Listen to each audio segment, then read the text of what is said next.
0. It's not What was this one? It's just going to expand. Nothing though. Look. Okay. Should I hit this one? Over here. There it is. Oh, there we go. Right there. Oh, okay, there we go. Now I can hear her. Weeds. Oh, okay. Did it increase, right? Yeah. Did I mute it? I'm just waiting for roll call, then I'll put my mute on. What's that? Mr. Chairman, are you on? Would you like me to do a roll call? We're here. Can you hear me okay? Yes. Go ahead. And thank you. Okay, thank you, Mr. Chairman. I'll go down the list of members. Please indicate if you're present. Councilmember Barker. Present. Governor Lewis. Jen Daniels, State Transportation Board. Mayor Barney. I am here, thank you. Thank you. Mayor Bien Wilner. Mayor Carlett. I'm here. Thank you. Mayor Anderson. Here. Thank you. Mayor Dickey. Here. Mayor Gallego. Here. Thank you. Mayor Giles. Here. Thank you. Mayor Hall. Here. Thank you. Mayor Harkey. I am here. Thank you. Mayor Ambrosio. I am here. Thank you. Mayor Lane. Mayor LaVault. Yes, I'm here. Thank you. Mayor Lord. Yes, I'm here. Thank you. Mayor Meck. Here. Thank you. Mayor Molina. Here. Thank you. Mayor Pereira. Mayor Peterson. Mayor Price. I saw that he was on. Mayor Schoaf. I'm here. Thank you, Mayor. Mayor Sykes. Mayor Tovar. Mayor Walter. Mayor Weiss. Here. Thank you. Mayor Woods, he did indicate he would be late. Sam Elters. President Burnett. Here. Thank you. President Javier. Supervisor Hickman. Supervisor House. Vice Mayor Smith. Here. Thank you. And our chair is present, so we do have a quorum. Okay, very good. Thank Sorry, you. everybody. Jen Daniels here as well, representing ADOT. I missed you all so much. I miss you even more, Jen. Okay, I'm going to call this to order, folks. We'll get rolling here. A quorum of the Regional Council is present. A meeting of the MAG Regional Council is now called to order. We welcome our new Regional Council members. Tempe's Mayor Corey Woods, Interim Gilbert Mayor Scott Anderson, and welcome back to my favorite, Jen Daniels, who's representing the State Transportation Board. Please remember to mute your phones if you would when you're not speaking. Members of the public were asked to submit written comments related to this meeting, but we didn't get any comments, so we don't have to worry about that. Executive Director's Report. Amy St. Peter, MAG Deputy Director, Executive Director, will give a report. Amy? Thank you very much, Mr. Chairman and members of the council. I have 4 items for you today on behalf of Eric. Next slide, please. We have pivoted our response to the census count in response to the deadline for this being moved up by 1 month. The regional campaign has been adjusted with a deeper focus on digital media and also a continued focus on undercounted populations. We're working with your representatives to identify the accomplishments and the lessons learned from this year's campaign, and we will be reporting back on that to you very soon. Next slide, please.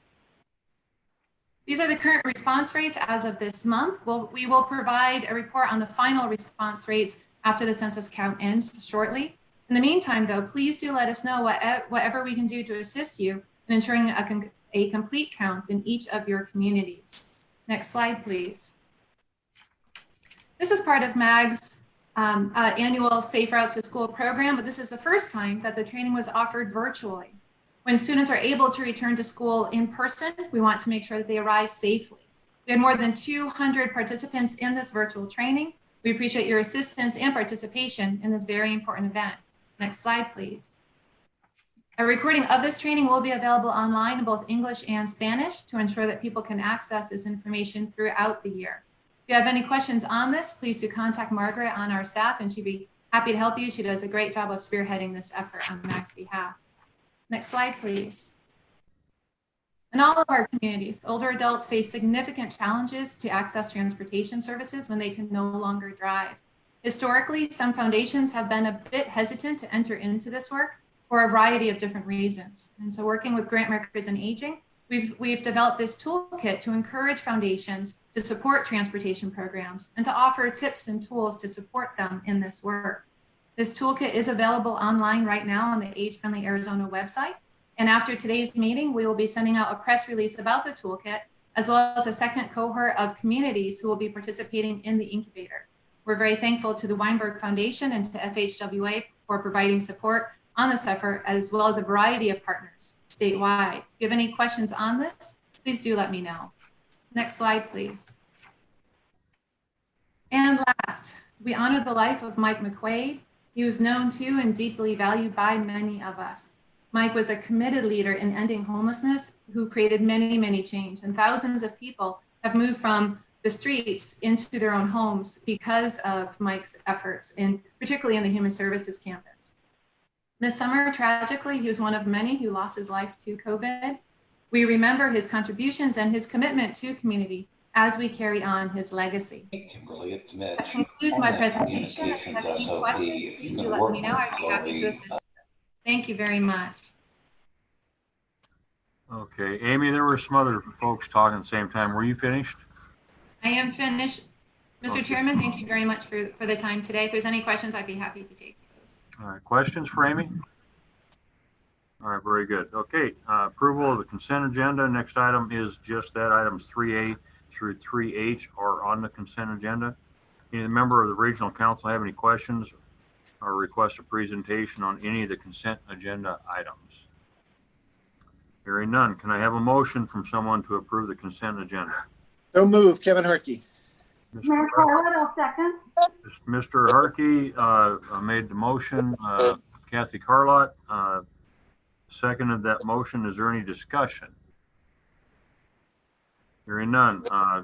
So we'll do a roll call. Those in favor, and you'll take care of that roll call for me? Sure. Councilmember Barker. Yes. Governor Lewis. Jen Daniels. Yes. Mayor Barney. Yes. Mayor Bien-Wilner. Mayor Carlott. Yes. Mayor Anderson. Yes. Mayor Dickey. Aye. Mayor Gallego. Yes. Mayor Giles. Yes. Mayor Hall. Yes. Thank you. Mayor Harkey. Yes. Mayor Hermosillo. Yes. Mayor Lane. Mayor LaVault. Yes. Mayor Lord. Yes. Mayor Meck. Yes. Mayor Molina. Yes. Mayor Pereira. Mayor Peterson. Mayor Price. Yes. Mayor Schoaf. Yes. Mayor Sykes. Mayor Tovar. Mayor Walter. Mayor Weiss. Yes. Mayor Woods. Sam Elters. President Burnett. President Javier. Supervisor Hickman. Supervisor House. Vice Mayor Smith. Yes. And our chair. How do you vote? I vote aye. Thank you. Okay, with that, it sounds like we have a unanimous vote. So we'll move on to item number 4, 2020 point in time, the homeless count report.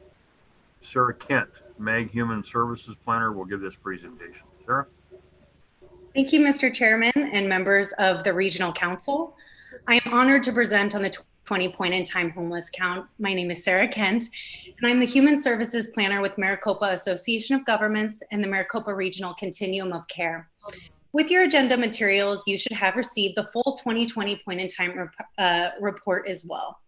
Let's begin. Next slide, please.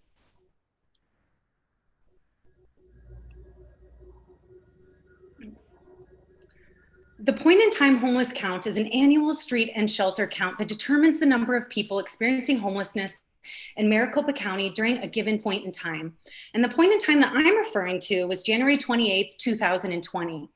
The US Department of Housing and Urban Development's definition of homelessness is a person who lacks a fixed and regular and adequate nighttime residence, not meant for human habitation. For example, sleeping on the street and alleyways and parks, benches, bus stops, emergency shelter, and transitional housing. Next slide, please.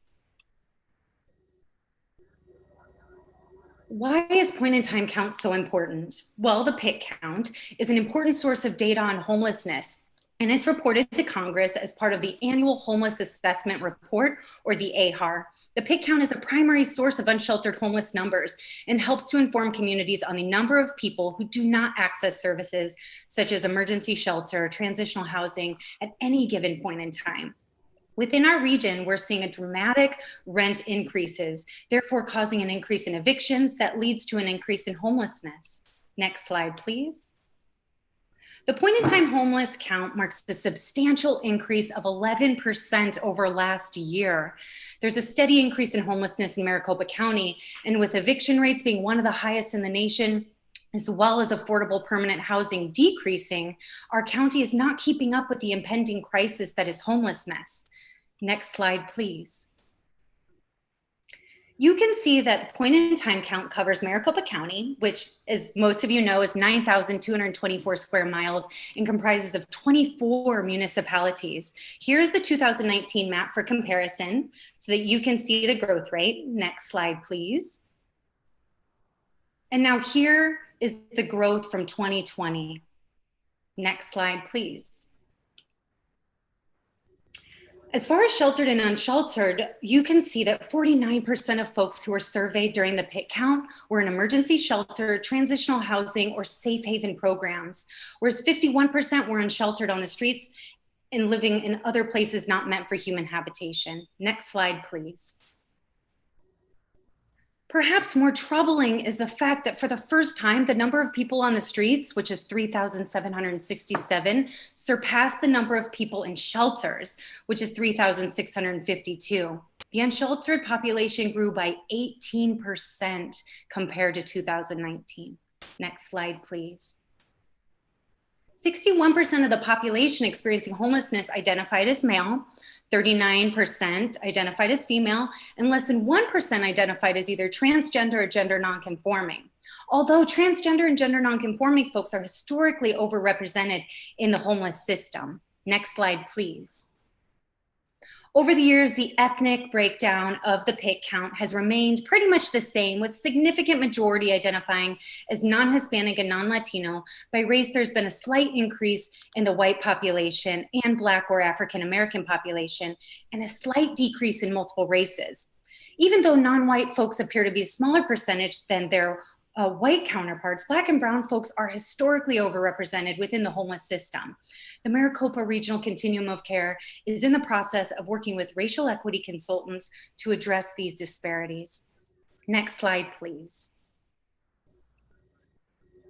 The largest age group from the PIT count is adults ages 25 and over, which accounted for 76% of the 2020 PIT population. Children ages 0 to 17 make up 17% of the population, while youth ages 18 to 24 make up only 7% of the count. Still quite alarming. Next slide, please. This next slide here is about special populations, and you can see that families are the only population that has decreased. Of significant note, though, is the chronically homeless population that has significantly increased over the years. From 2015 to 2020, the total number of chronically homeless folks has increased by 119%. Next slide, please. The PIT count also collects information on subpopulations based on self-reported voluntary responses that you can see here. Next slide, please. The overall unsheltered count for Maricopa County region has been increasing each year, as you can see here. The number of people experiencing unsheltered homelessness in each subregion has also been increasing annually, with the majority of unsheltered population concentrated here, as you can see, in Central Phoenix. The top section in green represents West Valley, the East Valley is here in purple. The numbers demonstrate the need for more permanent, affordable housing. Next slide, please. The overall, pick count volunteers use either paper survey forms or a mobile app to submit electronic surveys for each person they encounter. This year, significantly more surveys were submitted through the mobile app. The shelters count comes from the region's HMIS, or Homeless Management Information System, and service providers' surveys to verify the numbers of beds and occupancy rates for each program. MAG's awesome regional analytics division also created a live dashboard that you can see here so that teams could see the count in real time. Next slide, please. As you can see here, we had great media coverage. Next slide, please. If you take one thing away from this presentation today, please know that homelessness is solvable. We know that housing solves homelessness. We can solve the crisis by creating the space to break down barriers and stigmas while working with local communities and governments to build more affordable housing options, provide rental subsidies for those in need, and ensure that services are available to keep people housed. Homelessness is a crisis. I want to give a special thanks to the folks who are experiencing homelessness and gave us their time. A thank you to the 2020 Point in Time Municipal Coordinators, the wonderful volunteers, the staff, the outreach workers who put in such wonderful, valuable time to make this count a success. I want to thank MAG's Regional Analytics Division that helped us with the app and the live dashboard, the gorgeous report in front of you. A thank you to the Crisis Response Network, or HMIS, for collecting and verifying provider data for the homeless inventory chart and sheltered count. Next slide, please. Before I go, I wanted to mention that we are working closely with Maricopa County to understand the impacts of what COVID-19 will have on the homeless population. We don't at this point know how the 2021 point in time count will be impacted, but we will be following guidance from HUD on COVID-19 and we'll work closely with municipalities to make sure those guidelines are implemented. And with that, Mr. Chair, members of the council, I am so happy to answer any questions. Sure, I love your enthusiasm. Thanks for what you do. Great report. Any questions? You did such a good job, no questions. No, I'm sorry. Just a couple comments. Go ahead, Mayor. Mayor Gallego. Thank you, Sarah, for your work on this. You mentioned in your earlier comments that rising rent has been a huge challenge. And I think you teed this up at the end, but I am concerned with COVID that even without rising rent, just with people having changing economic circumstances, lost incomes, that we are going to see a dramatic increase in homelessness. I am very worried. People who were working hard and didn't expect this, who could no longer work after COVID, are we're going to see a challenge. So I hope this is something that will be of top of mind for our entire region. I think it's not a point of pride for anyone that it's going up, and I hope that this is something we can continue to discuss at MAG as a region. We will do our part in Phoenix. We unanimously passed a plan to create or preserve 50,000 affordable housing units, and we're trying to do more on veterans homelessness, youth, single adults, families. I hope that the state can also be involved in that and helping us find solutions. This is going to be an all hands on deck challenge for us over the next year and beyond then. And I think it's something that really deserves attention from all of us at the Maricopa Association of Governments leadership level. Okay. Mr. Chair. Go ahead. It's Ken Weiss. I'm looking at the numbers right now, and I would agree with Mayor Gallego. I think it is up to the cities other than Phoenix to help take pressure off of Phoenix. What we've seen in Avondale, if you look at our numbers from 13 in 2018 to 56 in 2020, and I would tell you, in my opinion, that is an undercount. It's going to take more than just words. It's going to take actions by the West Valley cities to partner on some kind of facility, some kind of resource. And when I say that, I mean it is sooner than later. So Mayor Gallego, I'll look to you for some guidance and inspiration, but I think the West Valley mayors really have to start working more on this. And I'm seeing everyone's numbers that have gone up. So thank you. Thank you. Any other comments? Mr. Chair, Jenny, Dickey, Go ahead. just wanted to remind everyone that one of the league resolutions is dealing with some tax credits or help for affordable housing incentives. So just keep your eye on that when we have our convention next week, conference. Thank you. Any other comments? Okay, I wasn't going to make a comment. I'll go ahead and make a comment. I'm very proud to say that our city actually has a reduction in homelessness, and it's through multiple partnerships with lots of different nonprofits, and then also the city of Glendale, a new program we started about 2 years ago, and we simply named it Glendale Works. It's a very simple program partnering with Phoenix Rescue Mission. And we're actually making a dent. We're making a difference. Although we didn't solve the problem, we're in one of the small pieces of the puzzle to help solve the problem. So if any of the mayors, we would be more than happy. If you have questions, we'd be more than happy to share our experiences, what we're doing, and how we've done it. Again, it's not the sole answer, but it's one of them. And I think a lot of it has to do with partnering with multiple different agencies, people that specialize in it. We have the means to do it if we can just get everybody together on the same page, get everybody going the same direction. I think we can solve this problem. So with that, we're going to go ahead and move on. This item is on the agenda for information and discussion only, doesn't require any voting. So we'll move on to item 5. Again, Sarah, awesome job. Thank you for what you do. Thank you, sir. So with that, Mr. Bagley, you're up. Thank you, Mr. Chair. Good to see everybody, members of Regional Council. I'm here to provide a quick update, an economic update for the region, also touching on some of the factors that Mayor Gallegos raised, and hopefully come back again with more. Can we go to the next slide, please? So I'd be covering a few of the things that are top of mind at this time: unemployment, weekly visitation levels to businesses, tax collection, and then concluding with some pieces of information on the real estate, construction market, and the housing market itself. Next slide, please. At this time, not a big surprise, the unemployment rate in Phoenix MSA, which is basically Maricopa and Pinal counties, is 10.3%. That means we have about 260,000 people, workers that are unemployed. This number is about 2.5 times of what the number was in February of this year. So that unemployment rate has shot up. Not a big surprise that the biggest number was really about 310,000 in April of this year, right around the time when we had shut down. Most of us were staying at home and working from home, or not working at all and underemployed. After the economy opened, the numbers dropped and then have started rising again.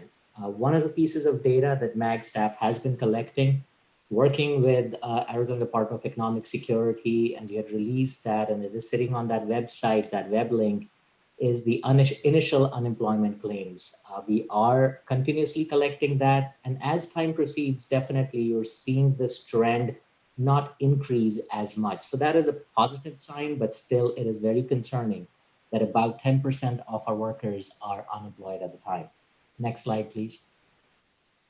Additionally to that data on the unemployment, MAG staff has entered a coalition with a company called Safecraft in California. Safecraft is providing MAG weekly data on about 70-some thousand business locations across the county, across the region, and about 200,000 plus cell phone users data on a weekly basis. Now, again, obviously this is anonymized. All we're getting is which cell phones are showing what activity at what types of locations.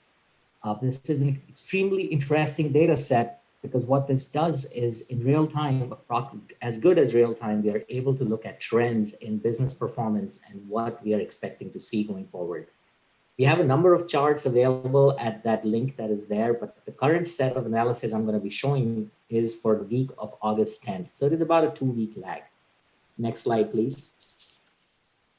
This pattern, this chart is showing you how have these cell phone users of the 210,000 some users going to these 70,000 locations over the period in this past year. In February, we were running at about 118,000 of last year. As compared to last year, we were above last year just because of the fact of population growth, job growth. We had a lot of tourists in the region. Spring training was up and we were doing well. Well, March 11th was when things started changing. And what you see by about April, we were at about 43% of the same time last year, or 44% of the same time last year for the state when you compare year over year. As the pattern changes, you start seeing that we start coming out and start seeing more activity. And in about June 29th, pretty much the weekend for July 4th, we were about 80% of what the normal used to be last year. And again, these are visits to businesses, points of interest, etc. At this time, we are hovering about 68, 70%. So that trend is going up and down. And obviously, if things on the COVID cases, etc., keep coming down, we should see an upward trend on this. Next slide, please. One of the biggest sectors, which is not a big surprise, that has been hit is our tourist accommodation sector. So this time we are seeing about 50%, 58% of normal activity as what we would have seen in the week of August 10th last year. So you definitely see that we had come down to about 24% and then started coming out of it, but still are at a 58%. This is a major, major issue. This, along with the next slide, please, which shows you the restaurants and bars, which are currently hovering at about 74, 75%. These two sectors definitely are the two biggest sectors that you see unemployment, and that is raising that 10% unemployment rate. Next slide, please. You see here is, instead of me showing a number of charts which look very similar except for the home improvement piece, we are in different pieces of visitation levels across the board. Gas stations are currently at 88%, electronic stores are 50%. The one bright light in this seems to be the home improvement stores, which is definitely places where we've seen people go just to do home improvement projects while they were quarantined at home if they had the money. But the biggest piece in this, the biggest takeaway, the biggest caveat in this data is the fact that it does not include any online sales. This is brick and mortar only. Next slide, please. So the next piece that we look at is the transaction privilege tax collection for the MAG region. The good news here is that we are 9% higher than what we would have been the same time last year. So our collections for July 2020 were 225 million. The highest this year was 258 million in January. But as compared to July 19, we are 9% higher. Again, not a big surprise, but in line with the trends we saw on the activity data, hotels are down by about 35%. Restaurants are down by about 12%. The good part that is bringing us out of this crisis from an economic perspective at the time is the brick and mortar retail and online retail. That definitely for the state and for the region are a bright light. Retail spending and the retail tax collection from brick and mortar is up by 14%. Online taxes were collected for online sales starting in about October of this year. Since then, they have added quite a bit of money to our coffers. But the biggest difference is that since even March of this year, online, not a big surprise, is up by 63%. Next slide, please. My next set of slides and data pertain to the real estate and housing and permits activity, vacancy rates, etc. Going forward with that, next slide, please. You see that in terms of construction activity on residential permits and commercial permits, we are down from the last quarter. The blue chart here, the blue bars indicate construction for residential value of permits, permit value. And the green is the commercial permit value. In 2020, quarter two, it just ended, Our residential permits accounted for about $1.93 billion. This is quite a bit lower than the same time period last year, which was $2.73 billion. And that's about 29% lower. The same thing on the commercial. Our highest was in 2019 quarter three. That was 2.54 billion, and that is now down to 1.31 billion. Since last quarter, the percentages here that minus 18.2% on residential and minus 43.6% are both downward trends. These are definitely concerning, especially as you tie this to the economy and tie this to our jobs, etc. Next slide, please. Along with our activity in construction on residential and commercial declining and permits being pulled were lower, we are now seeing a trend in rising vacancy rates. So this data is coming from CoStar, and what you're seeing is that dotted line is the 2020 quarter three, and that's kind of where we are at this time. We kind of in the middle of quarter three, and what you're seeing is for each one of these, retail, industrial, and office, what you're seeing is that vacancy rates are trending up. CoStar is projecting these rates to continue going up, and this definitely could be concerning, particularly if one sees these trends in work at home, etc., continuing.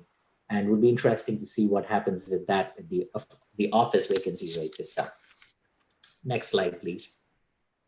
Touching on to a few things that Mayor Gallegos and that tie to the discussion that Sarah had about housing, the housing market. What you're seeing is this data is coming from the Arizona Regional Multiple Listing Service. And the gray line, the lower line that starts, is the last year's line, which was 2018 to 2019. And the green line is the line for 2020, this current year, 2019, 2020. What you see is that in general, our housing sales pattern was following the trend as last year, just a little higher. We were having higher number of sales. In March, you saw sales, number of sales dropped quite a bit. This is housing sales, both single family and multifamily.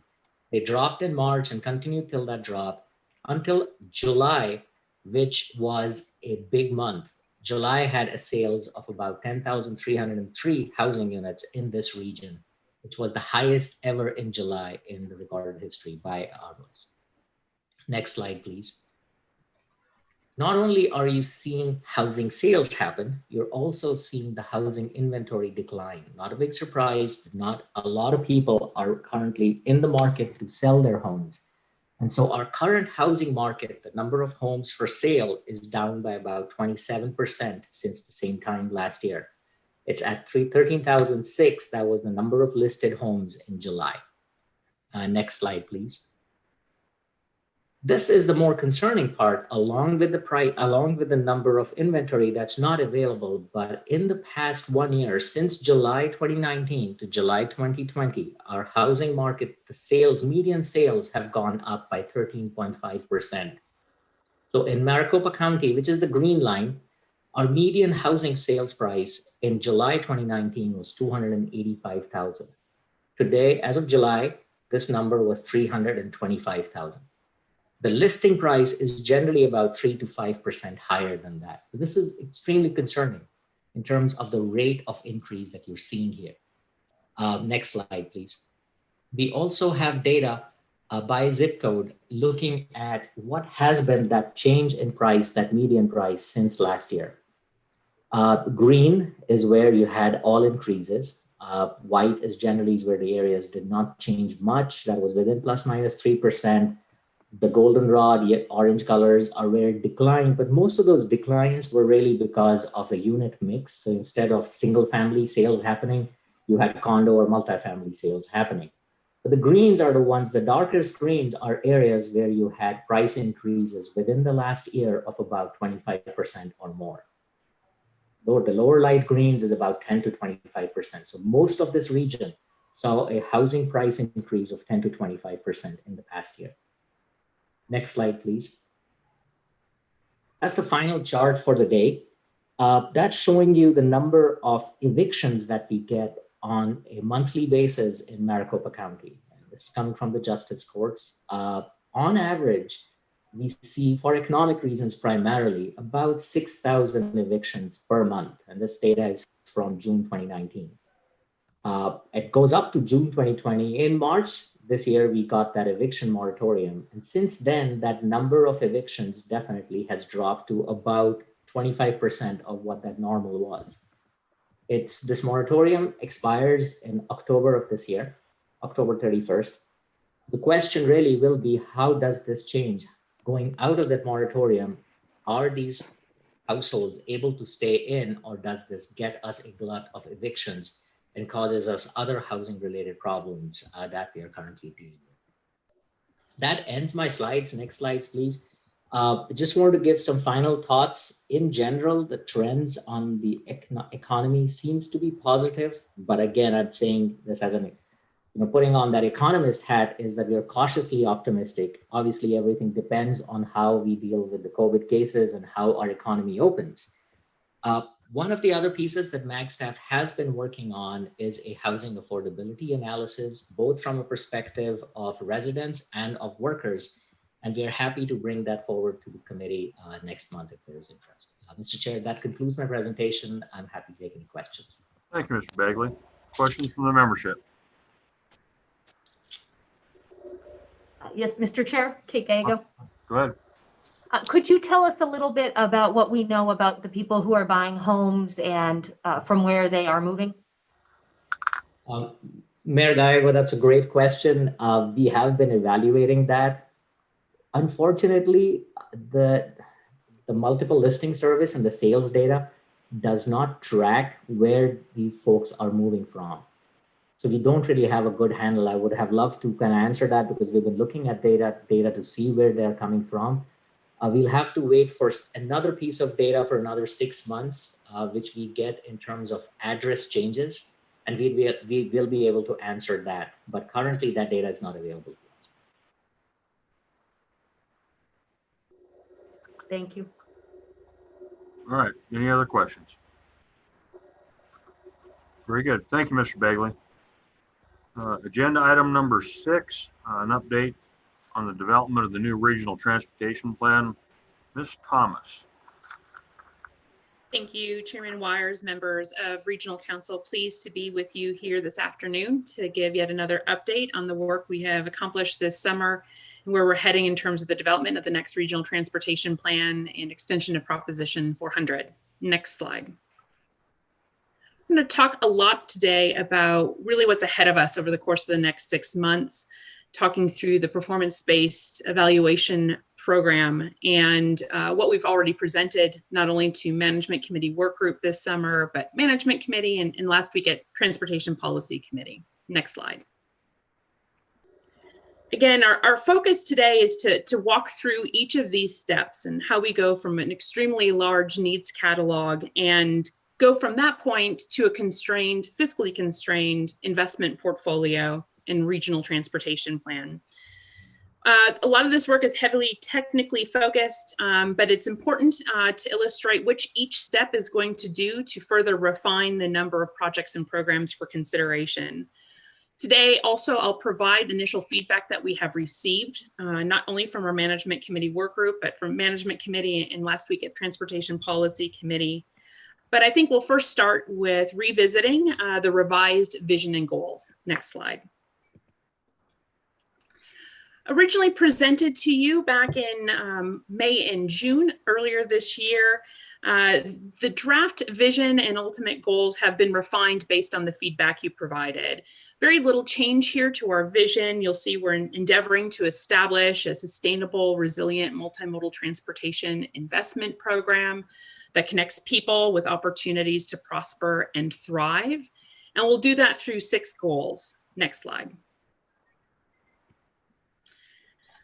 Again, our revised goals here, refinement based on the feedback we received, safety for all users, mobility, prosperity, responsiveness, livability, and preservation. I'll note that with the launch of our Momentum website recently, we have asked the public to provide their feedback to these goals, and in particular, from their perspective, how they would like these to be achieved. Next slide. This is the overall performance-based process. I'll start here by noting that we have our full needs catalog that we've developed. It includes the 1,300 different project and program ideas submitted from your member agencies. It also includes regionally identified projects and studied projects over the course of the last 10 years or so. But it also includes projects that are deferred out of previously funded Proposition 400 programs. I'll talk through each of these steps of the process, giving you more detail on how we move forward. Next slide. The first step of the process is to apply our regional significance definition. It's where we take that full needs catalog and sort the regionally significant large capital projects that we will technically evaluate individually from smaller bundles of projects that could comprise potential funded programs into the future. Next slide. For the regionally significant projects, those large projects that are highway and freeway focused, high capacity transit or arterial, we'll evaluate those from a technical perspective. At this step, we will be evaluating freeway and highway projects against other highway and freeway projects, high capacity transit projects against other transit projects, and arterial projects against other arterial projects. Next slide. This shouldn't be unfamiliar. You'll see here an example from one of MAG's current set-aside programs. We do this largely to implement some of those smaller programs. It's also pretty standard practice with our peers in developing fiscally constrained regional transportation plans. Next slide. Step 3 are validating of the project pools and program pool, excuse me. This is an opportunity to take a step back and evaluate whether or not the technical evaluation hit the mark. Did it miss any really important priorities or unique items that we need to give further consideration to? It's our gut check, if you will, to make sure that the composition of highest scoring projects and programs are the ones and are the composition thereof that we want to evaluate in our trade-off and scenario planning analysis. Next slide. Step 4, this is our trade-off analysis where we'll apply different funding scenarios, test how different packages of projects and programs perform, how resilient they are against different uncertainties, and ultimately how they perform based on different policy decisions. Next slide. I'll note before I move on that at that step 4, that's really where we answer some of those key fundamental questions which weigh on all of our minds. Not only what are those major projects that will be funded and included in our regional transportation plan, but what other new programs do we want to develop and implement, and what are their funding sources and how much, as well as really what we'll ask of the voters. So I want to now move on to some of the feedback we've received already, specifically in some of the evaluative framework. Next slide. In the month of July in particular, we really focused on getting initial feedback on how we might want to evaluate work, and met, in fact, with the management committee work group a couple of times and had some homework assignments. Next slide. And we did that specifically to start conversations about how we should evaluate projects, and then also what uncertainties or policies do we ultimately want to test in our trade-off analysis. As noted, this work included some homework. We've included that in today's agenda packet for your own consideration, as well as additional feedback from you. Next slide. So some key takeaways from the feedback we've received thus far.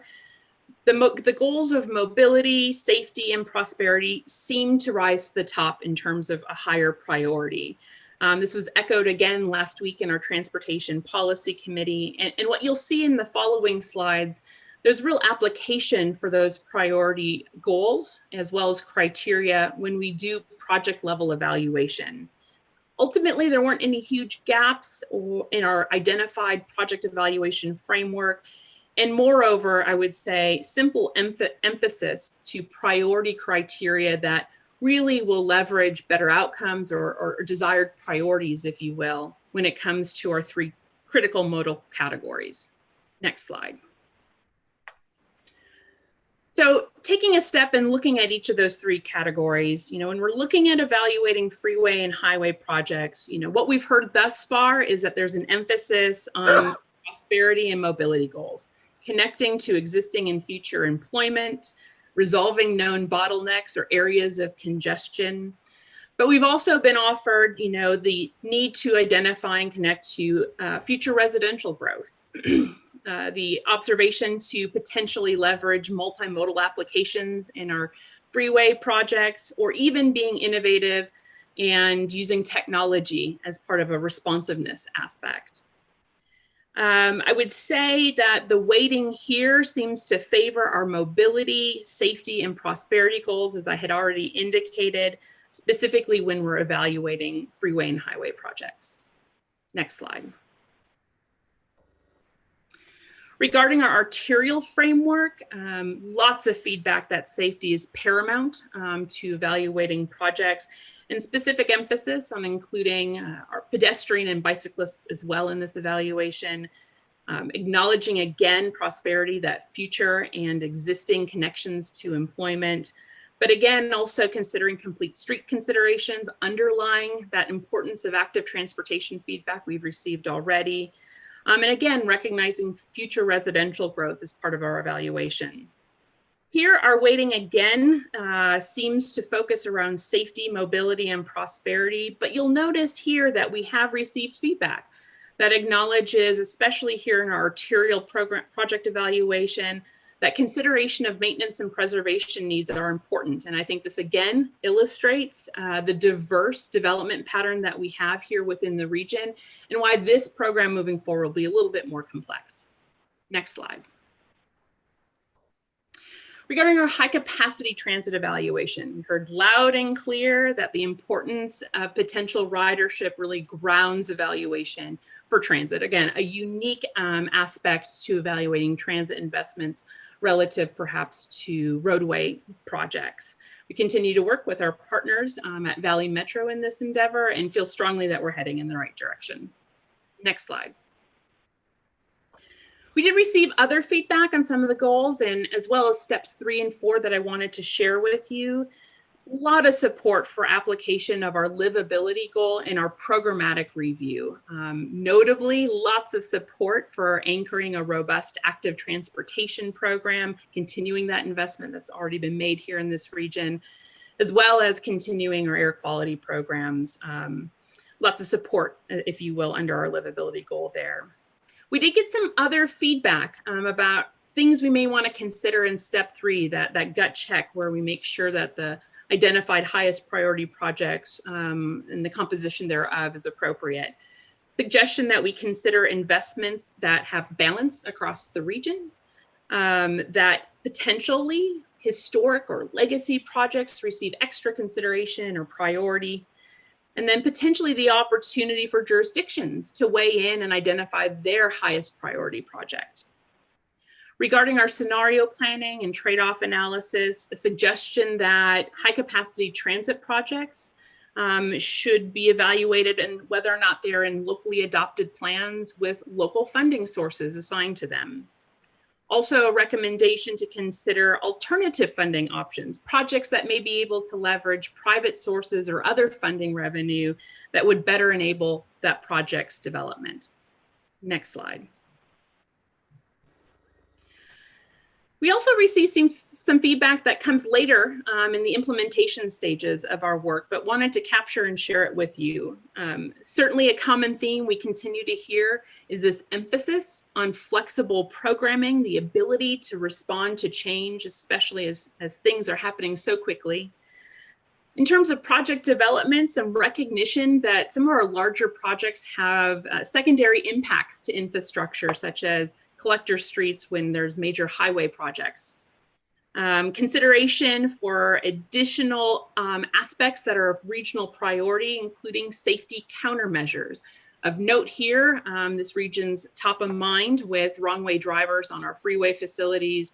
Is there something we want to embed into project scopes that recognize regional countermeasure, regional priorities as it relates to safety countermeasures? And then again, preservation, simply a note here I wanted to conclude on. While this has scored lower in terms of a priority, it is an acknowledgement that we continue to make, and it will impact our conversations moving forward. We expect this will be a robust part of our conversation, and hearing from you, from our policymakers, to the level of which preservation and maintenance is a priority for this region. Next slide. So I wanted to conclude today with a few next steps. Next slide.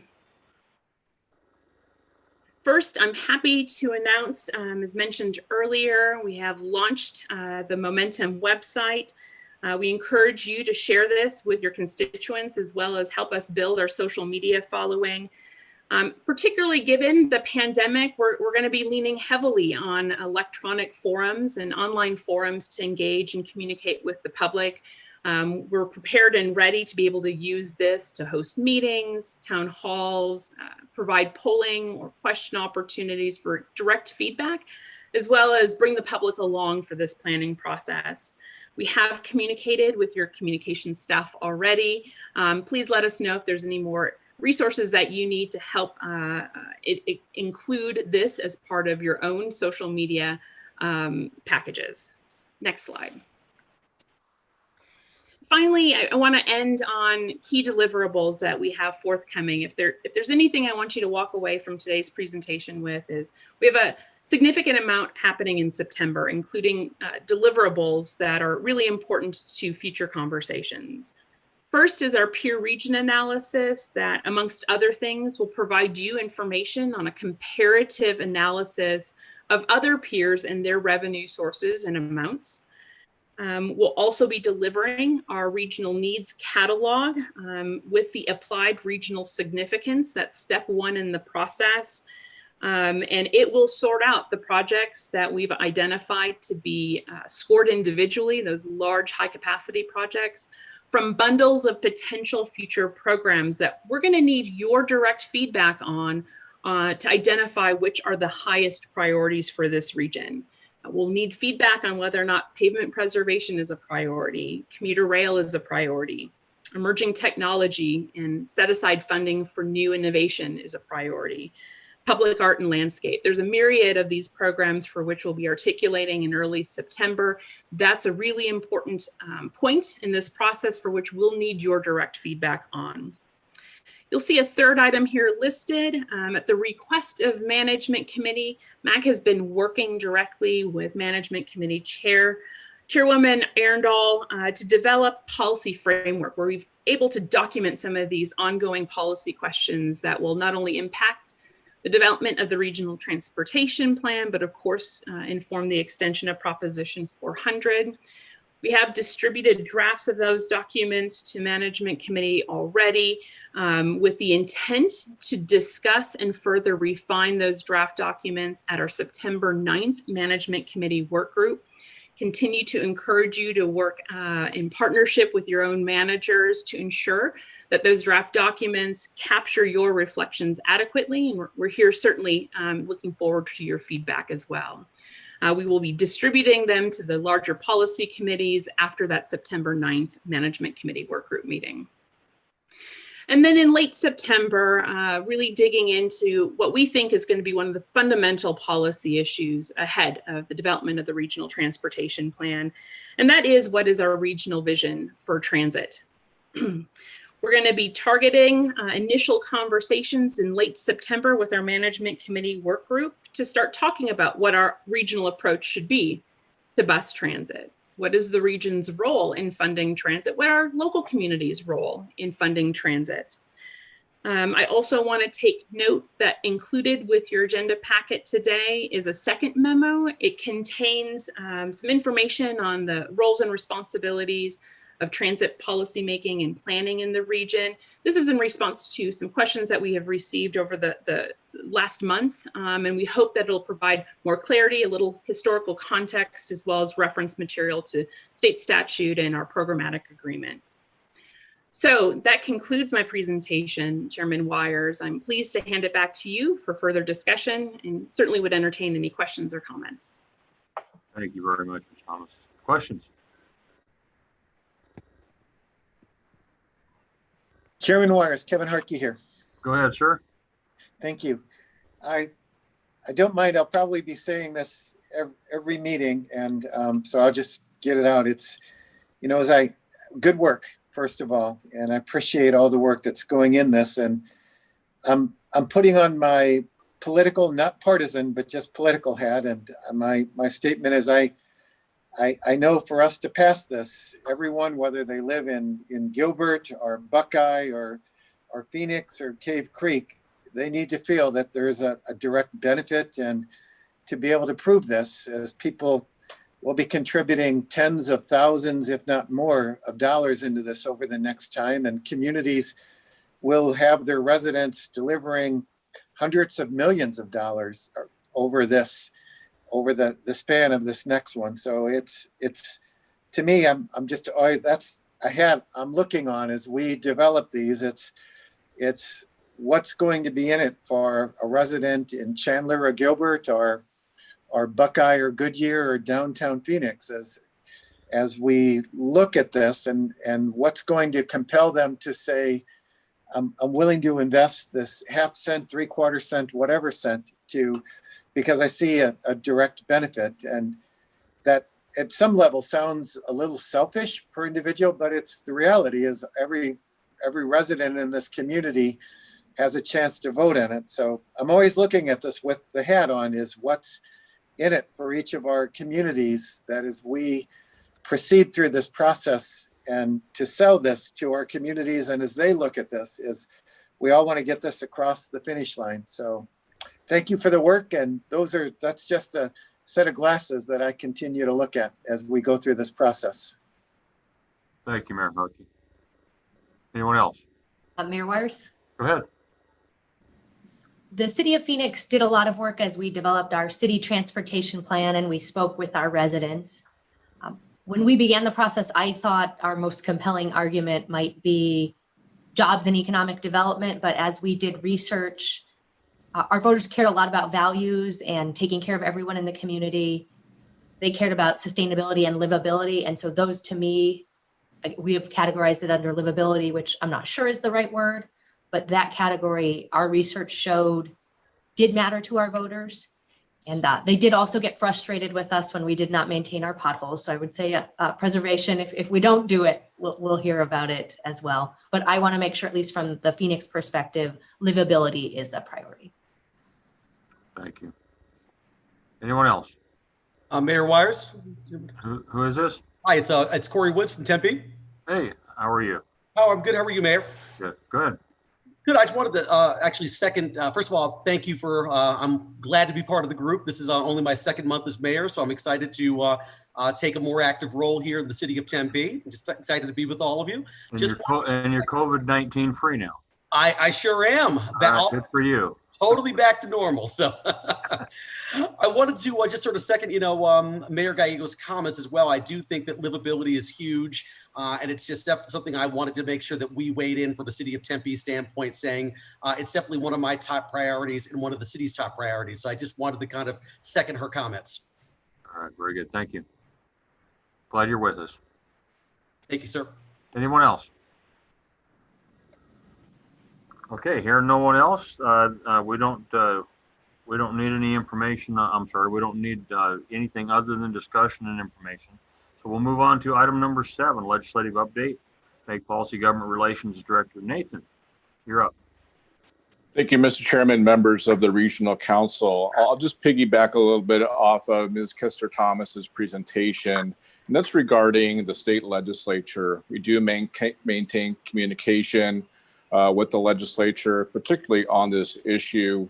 Of late, we've provided updates to legislative staff, notably the Senate Transportation staff, and also updates to Senator Livingston. He chairs the Senate Transportation Infrastructure Committee. I'd like to thank Mayors Wires and Giles for recent conversations with Mayor Livingston and keeping him apprised of where we are in developing our next long-range transportation plan. So, of course, we will maintain that communication with the legislature as we continue developing the plan.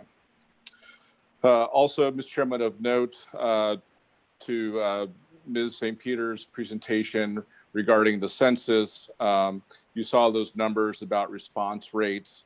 What wasn't revealed in that is of concern is the Census Bureau's role in this. And this is regarding the follow-up portion.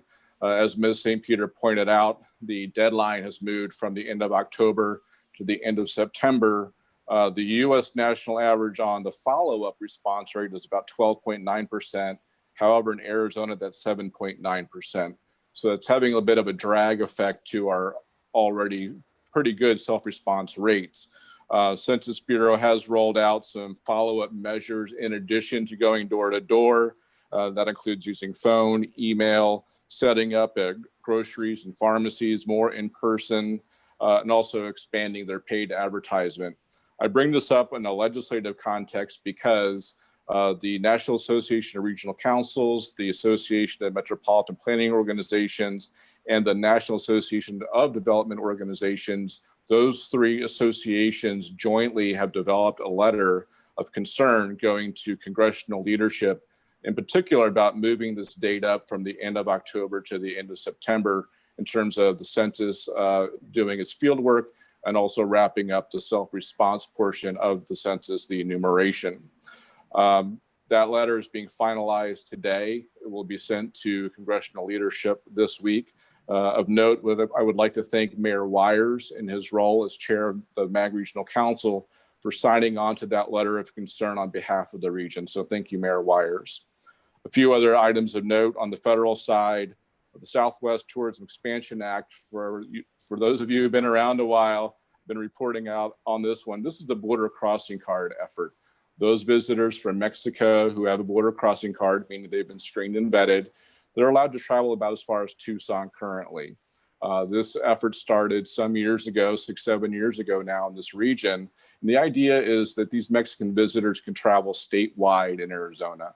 We did a study with the University of Arizona, seeing in the first year, $181 million positive economic impact to the state if that were to occur. As I've been reporting out for a number of years, we have been working on this in terms of getting it introduced in Congress, which did happen in December of last year. Good news on this front is this bipartisan effort from the Arizona congressional members, both in the House and the Senate, have resulted in this legislation being included into the Homeland Security Appropriations Bill. Unfortunately, that bill has been sidelined in the recent conversations. But the good news is we are part of that conversation. We are part of the appropriations bill. And even though that might be on hold and with the continuing resolution or such, I think we're going to take this as a net positive and keep pushing this forward. Similarly, on the federal front, Mr. Chairman, changing gears a little bit, transportation reauthorization, the FAST Act is concluding at the end of September.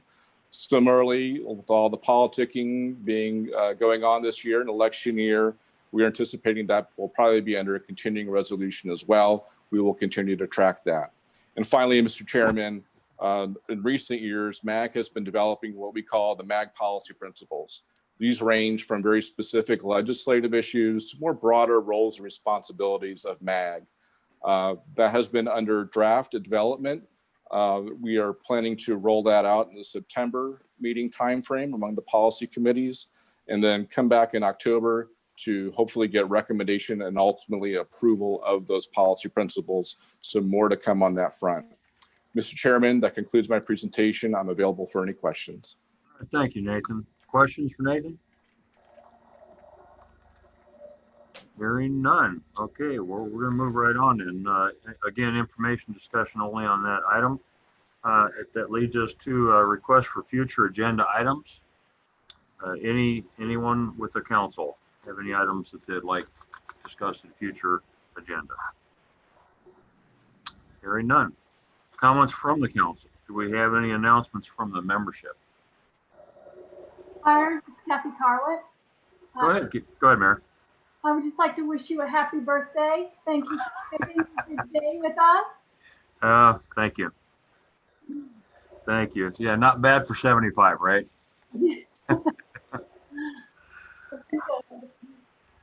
Thank you so much. Anyone else? Okay, very good. So with that, I guess our business is concluded with that, this meeting is adjourned. Y'all have a great day. Stay safe. Thank you.